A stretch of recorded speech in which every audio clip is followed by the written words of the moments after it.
Hello friends.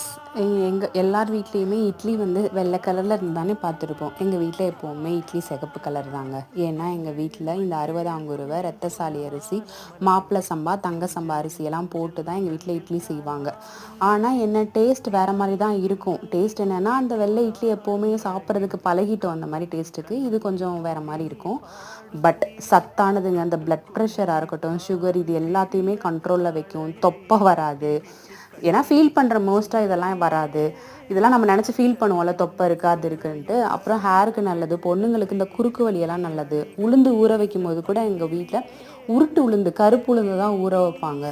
வெள்ளை உளுந்து சேர்க்க மாட்டாங்க. வெந்தயம் இதெல்லாம் போட்டு ஊற வச்சு ஆட்டி எடுத்து வச்சுக்குவோம் நாங்கள். எப்போ இட்லி தோசை தேவைப்பட்டாலும் இதை தான் போட்டு நாங்கள் செஞ்சு சாப்பிடுவோம். நீங்களும் இந்த மாதிரி ட்ரை பண்ணிவிட்டு எப்படி இருக்குதுன்னு சொல்லுங்கள். சப்போர்ட் பண்ணுங்கள். Thank you guys.